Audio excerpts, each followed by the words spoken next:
आज आम पहुंची गंजाम जिला पात्रपुर ब्लॉक पात्रपुर गोष्ठी स्वास्थ्य केन्द्र में गत काली विलंबित राति पादपुर पंचायत अंतर्गत एस मर्दराजपुर ग्राम 10 रु ऊर्ध्व लोक डायरिया रे आक्रांत होई गत काली राति पात्रपुर स्वास्थ्य केन्द्र रे चिकित्सा हेथिबा जना पड़ी। गत काली राति चिकित्सित हेबा परे सेमानंकु डिस्चार्ज करा जायतिला। पुणी आज सकाळे प्राय 7 घंटा समय रे एस मर्दराजपुर ग्राम बहु लोक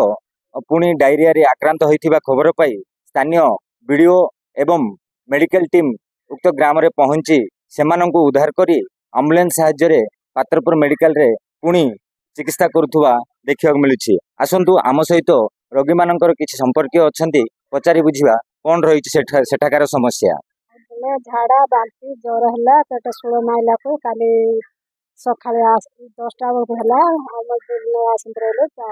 रात 8टा बेलू आउे बुला करके घर के धरिक आसिले सार मैंने आसला को आम्बुलेंस फोन कल आसिले बुला करके धरिक आसिले बुला कर धरिक आसिले आउे बुरपुड़ा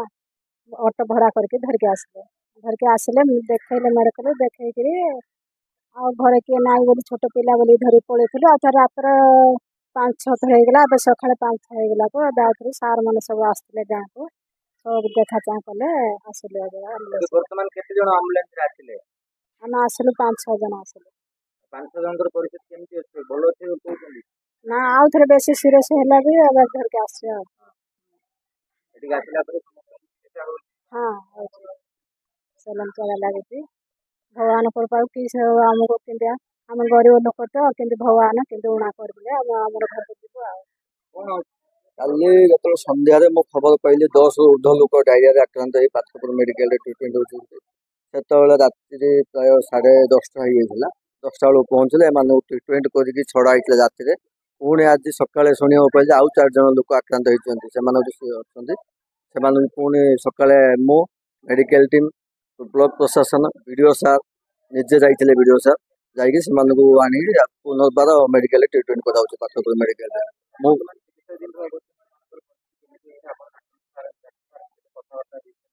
हाँ मु बर्तमान आम मेडिकल डाक्टर सहित कथबार्ता हेली बर्तमान अवस्था स्थिर अच्छी सुस्थ हो भगवान प्रार्थना कर शीघ्र सुस्थ हो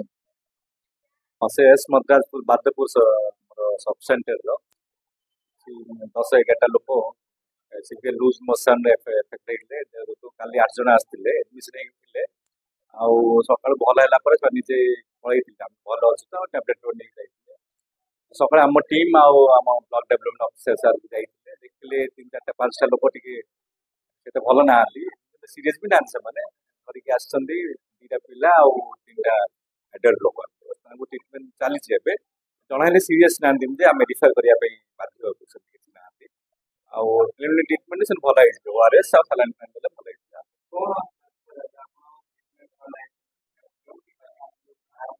हाँ जेहेतु सब जानते छोट छोट वर्षा होती टर्नामेंट संभव प्रिकसन नेबानी फुटा पानी पीवानी क्लोरिनेटेड वाटर पीवानी सफा रखा मुझे पहले से गाँव जो ट्यूबवेल अच्छे क्लोरिनेटेड आउ केते लोक मुझे पहले छतु कौन खाई तो ये सब इनफेक्टिव डायरिया नुहे इंडाइजेशन जो होती सो ठीक है दरकार हाँ डायरिया जीव जदि दिन को जन 3 थर लूज मोशन डायरिया डेफिनेशन जाए लूज मोशन इन्फेक्शन हुए इंडाइजेशन भी हुए तो आम डायरिया भी रिपोर्ट कर डिस्ट्रिक्ट को स्टेट को रिपोर्ट कर सारे 8 जन डायरिया स्टेबल